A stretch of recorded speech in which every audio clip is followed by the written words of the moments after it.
This is the most American car in existence, and it apologizes for nothing. Feast your eyes on the most iconic muscle car to ever grace the open roads, the classic Ford Mustang. Introduced in the 1964 World Fair, the Mustang was Ford's answer to the call for a sporty yet affordable car, a working man's car, something that everybody could own. It was a masterpiece for car enthusiasts and casual drivers alike. Step inside and you're greeted by mid-1960s elegant craftsmanship. The iconic dashboard, complete with classic chrome accents, it all whispers of stories of a golden driving era. From its long hood and short deck, classic Mustangs embody sophistication that was appreciated back in the day but stands out even more now than ever before. The notch, fastbacks, and convertible body styles further cemented it as a status symbol of freedom on wheels. But it's not just about power. The classic Mustang was a perfect blend of performance and everyday drivability. Everybody had a classic Mustang, including my dad, which had a white 1965 fastback with red racing stripes. Everybody had this car back in the day, and it sold like no Mustang has sold ever since. And it's very easy to tell why. If you wanted a no-frills cruiser or a muscle car with some serious punch, these classic Mustangs offered it all for an incredible price. The version of the Mustang that you would get would completely change the character of the car, much like today, by the way. So whether you're an admirer of these incredible Stangs or a proud owner, the classic Mustang stands as a testament to the timeless appeal of American engineering. A true classic. It's one of the only cars that continues to inspire car enthusiasts across all generations. The Mustang was more than just a car. It was a cultural movement, the car of choice for young drivers, racers, and families alike. Whoa, but before we start,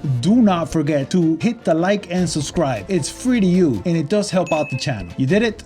Let's go. This car was a superstar when it was new, and is still a superstar today, not in a memory. You see, these classic Mustangs are coming out in movies and advertisements everywhere right now, making it even more relevant today. So this being 100% an emotional buy, when you do buy one, you have to be very careful, because logic and dollars and cents all go out the window when your I want it brain kicks in. So in this video, I'm gonna cover exactly what you need to know when buying a classic Mustang, and if you've got it parked outside, what's the #1 mod that you should do to this car to give you a whole heck of a lot more peace of mind. And believe me, it's not what you think. So when buying a classic Stang, there are so many different price ranges that to the casual looker, it does not make any sense. Why is one car $10,000 and another one $150,000? It doesn't make any sense. However, if you start looking closer, you start seeing the differences, and they are vast. You see, this is a very old car. A lot of things can happen throughout the decade, and most of them actually have happened to most of these cars. You can't compare a clean, original paint California Mustang to a Stang that has lived the winters in Detroit. One will still be driving around, and the other one was put to pasture a long time ago. And so the hands of time have passed through these cars. Like everything else in life, you really have to watch what to look for. When buying a classic Stang, you have to remember that there's an image attached to this car. It's always going to be an image attached to this car. So a lot of times you have people walking around the car like, whoa, look at this classic 1960s Stang. This is incredible. No.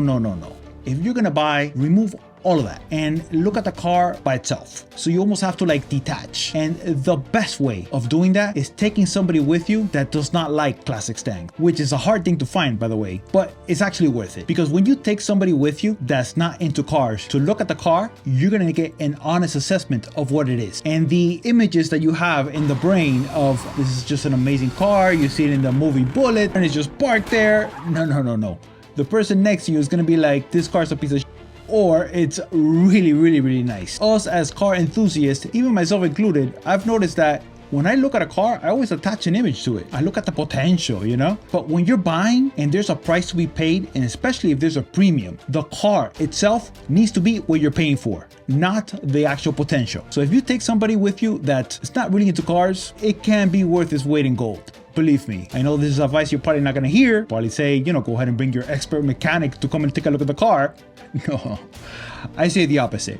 Bring somebody that has no idea about cars and have them look at the car with you and look at them. If they're like, ugh, this is not good, they're like scared, they're seeing something that you're not. They're seeing the car as it is. And that it's a really good thing. So when seeing a classic Mustang, one of the first things that people tell you is look at the interior, the receipts, has it been restored, by who has it been restored, engine options, which V8 does it have, is it a K car, does it have the inline 6, which is great by the way. But I would ask you to remove all of that from your brain, and you're looking at one thing and one thing only. You see, these classic Mustangs will start rusting 2-3 years from new. So if these cars have been rusting out 2-3 years from new, back then what they had as far as rust proofing was, you could say, non-existent. So cars would rot regularly. As a matter of fact, that's the main reason you hardly see any of these Mustangs, because most of them rotted out. So it wasn't mechanical failures because it was super easy to work on, it was rust. And so you're looking for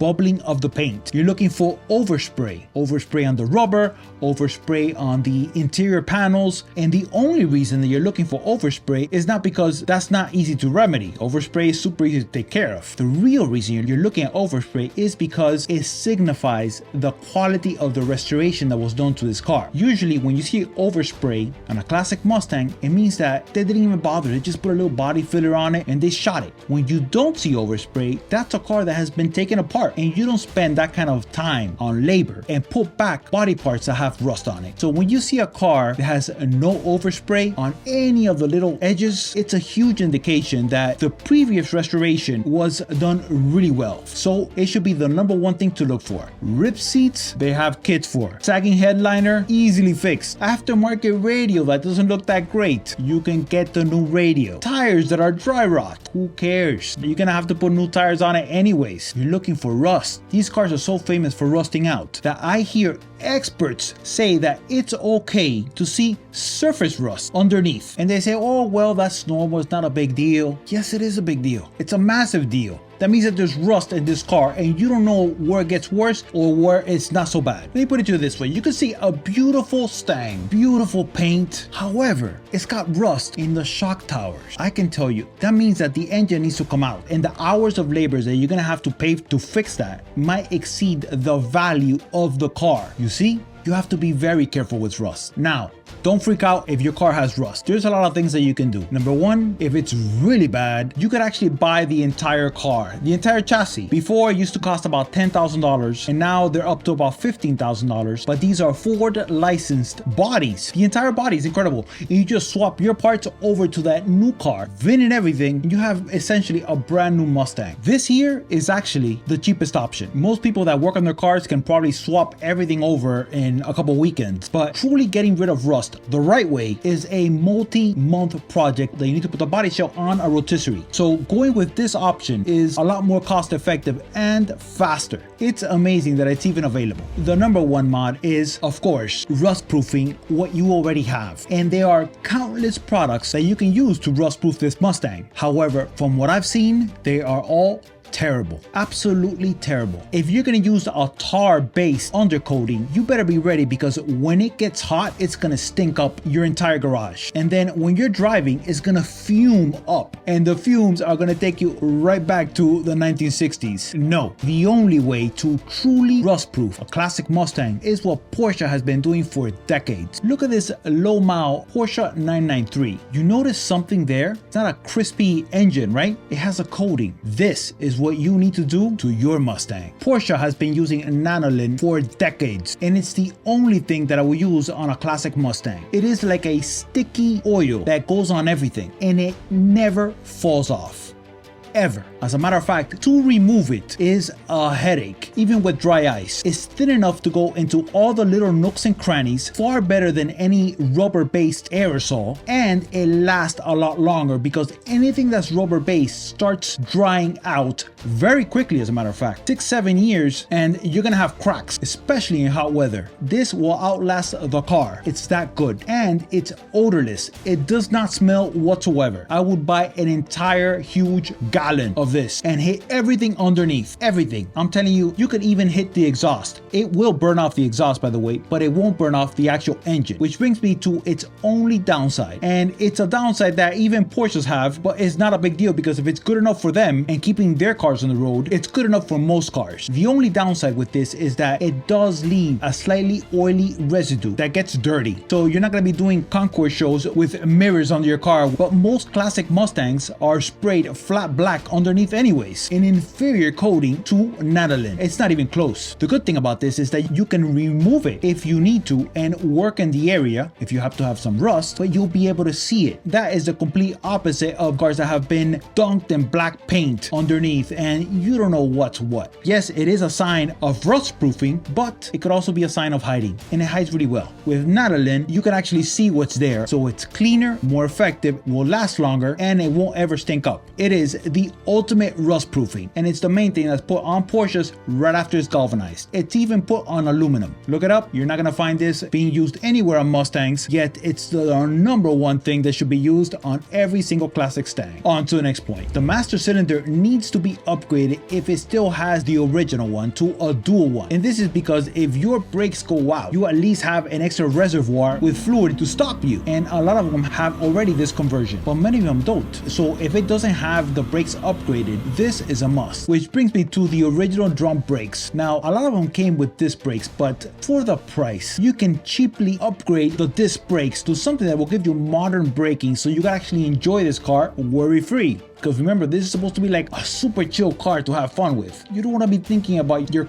brakes, but upgrading to a proper set of disc brakes all the way around comes way before anything that you do in the horsepower department. Way before, especially if you value your life and those around you. On to the next one. Power steering. Now a lot of them did not come with power steering, and the ones that did come with power steering were completely overboosted, as in you feel nothing, which is kind of fun in a vintage way. But since you don't have that feeling of control and the rack is usually worn out, you're gonna have a lot of slop in your steering. By putting in there a brand new rack, it makes a huge difference. Now, putting power steering on a V8 car is far more important than putting a power steering on a manual inline 6 car, and simply because there is so much more weight on the V8 versus the 6. The 6 is still kind of drivable. It's not a chore like the V8 is, and I don't mean a chore because when I was 16 years old, I learned to drive in a car that really didn't have power steering, and I was just so happy just to like drive that I was like, I don't care, man, this is perfect, right? But as we get older, we have to think about, is somebody's coming into you, can you turn the car really fast? That's super important, especially if you have people that care about you and they're riding with you in the car. So adding a modern steering rack with power steering is not just about comfort. I would say it's more about safety than anything else, and it's gonna make the car a lot more daily drivable if you want to drive it every single day. On to the next one. When you're pumping gas into these classic Mustangs, a lot of people who haven't done it before realize that, whoa, wait a minute, if I keep pumping, the gas will literally start spilling out. It's kind of crazy because no modern car is like this. As a matter of fact, most classic cars which are modern compared to the classic Mustang, most of them have this, and it's a valve that tells the pump when to stop when you're pumping in gas. This is super important because without realizing, you could spill gas all over your rear bumper, your paint, and if it's hot, it's not good. This is something that should be done to every single Mustang. I would say if you're looking to buy one, this is actually one of the things that I would look for because it says a lot about the car and the owner that has the car. They went for the details, and if it's got this feature with the shutoff valve, it's a great one. And if you don't have it in your car, it's inexpensive and it's just something less to worry about when you're filling up. The other big one when it comes to gas is sealing up in the back of the rear seats. That thing is open to the trunk. From the factory, what you really just had there was the cushion of the seats and the exposed gas tank. Totally crazy. They sell a sheet metal that is cut to size that you can put it on there to seal the gas tank. This is a huge upgrade in case anybody hits you in the back, knowing that anything that happens to the gas tank is not gonna explode into you, the driver inside the car. This is a massive peace of mind upgrade, knowing that if you put little ones in the back and they're completely sealed from the gas tank, it's a big win in my book. On to the next one. Before upgrading the engine or the engine horsepower or any of that, most of these cars had really long gears. What you should do is upgrade the rear end, the gears, just like you do on newer Fox body Mustangs and all new Mustangs. By upgrading the rear end on the early classic Mustangs, you get more bang for your buck. I mean, it's incredible. So you don't need a whole new engine, an engine swap, a coyote motor in there to do huge burnouts. All you need is a set of gears, and the existing power that you have will be used a lot better. Now, if you've got the 3-speed, it's a bit rough, but most of the time you're just driving around town, and it makes the car so much more fun, especially if you have people in the car, because the gears will wake up that Stang, like it will literally transform it. The other thing is that most of these cars out of the factory were one-leggers. What does that mean? When you step on it and it starts burning out, only one wheel gets traction, and then the other one just stays there because it doesn't have traction lock. When you do the rear gears, making sure that you get the traction lock option will make the car a lot more stable and fun using the existing power you have. This car's a toy for most of us, so if you're worried about fuel economy, you can probably skip this one, or go with a 5-speed. On to the next one. The original alternator is incredibly weak and does not have the power to run proper speakers and a proper sound system, let alone the lights at night. You see, these Stangs, even when they were brand new, the lights would dim at idle, and when you rev it up, the lights get brighter. The alternator. Upgrading the wiring with a bigger gauge, a better battery, and a high output alternator, this is not going to be the most fun upgrade, but it will give you peace of mind because you know that after a long drive, your car is charged up. In addition to a high output alternator, what you need is a battery cutoff. This is a must. If you're going to drive this car on the weekends, and on the weekends only, you need to be able to completely disconnect this battery and not have any drain from the modern radio or anything. And this is so that you don't have to worry about it the next time that you get in the car. You flip the switch on the battery and you're good to go. This is a way of enjoying a classic Mustang without the headaches, and all the little things add up. If you're planning to go out on a Saturday morning with your wife and kids blasting down the highway, you don't want to come up in the morning and you don't want to hear click click click click click from the starter. Battery's low. The day is not starting off good already. Putting a battery cutoff ensures that you will never have to deal with this. I know that on these earlier cars with no computers, it's not as big a deal as the newer cars. However, they are stored for longer periods of time. So this might be your toy, but you might take it out once a month or twice a month. Then you most definitely need a battery cutoff. It's inexpensive and it will save you so many headaches. Is this a good investment? Now, the only reason that I will call this an investment is because so many people feel guilty about buying the car that they really like. I mean, it's crazy. And in the eyes of many, it can look like an irresponsible purchase if you don't back it up with it's an investment. And then everybody will be like, oh, okay, oh, that's a great investment, I guess, right? These are all these mental gymnastics that people do. But luckily, it is a great investment because there is no car that you can buy, own for a long time, and then sell it for the same or more. That's if you purchase right the first time, because otherwise it's going to be a money pit. So, in talking about investments, I will put at the very top the cleaned original paint cars. These are numbers matching, low production number, unique models, and they have all the service records. Right under that, I will put cars that have been over restored. These are cars that are better now than when they left the factory. There's a lot of those because people make these cars their babies, and if you want to have it the way you want to have it, you will have it. So you have this whole other category of cars that have been over restored. That means that the paint is of higher quality than what anything that came out of the factory back in the 1960s and 70s. The panel caps are perfect. The seats, the leather, the foam in the seats, all higher quality than what came out of the factory. The bodies have been stiffened up, the engines have been pushed to double or triple or quadruple the horsepower, and the brakes and handling match that horsepower. These are cars that have been over restored. I don't want to say resto mod because technically anything that is not OEM factory falls under resto mod, and I consider a resto mod kind of like putting a Ferrari engine in the Stang. I'm not talking about that. I'm talking about keeping the original essence of the car, just enhancing it. And then a different category are drivers that are semi-original and they might have been restored 3 or 4 times already. It's very difficult to know what the history of these cars are, except that they've obviously been loved enough to have gone through the restoration process 3 or 4 times. And these are great drivers, cars that you can own and not have to worry about where you park it. You just get out there and drive. So these driver quality cars are where the heart of the market is on these classic Mustangs. These to me are a little bit easier to enjoy, and there are restoration projects. Now, the variables of restoration projects are incalculable actually, because there is so many things to restore on this car if it needs restoration that it can be a multi-year project. And this is by experienced restorers. If it's your first restoration job and you're thinking it might be fun to go ahead and restore a classic Mustang, well, let me tell you that most people that start classic restorations that have never done it before or don't have any help they usually just quit. As a matter of fact, you see a lot of them for sale. Cars that have been partially restored and they're still barn finds. And this happens because people bid a little bit more than what they can chew. They are incredible deals to be had if you don't get emotional about the buy. It's worth every penny if you purchase correctly. You can basically drive it for free. And is it worth it? Well, to some people, no. I can tell you that much. They see it as extravagant. They see it as just a toy that makes no sense. However, if you've come to the time in your life where you feel that you are a background actor in your own movie, isn't it better to create an amazing reality where you're the star? This is what a Classic Mustang does.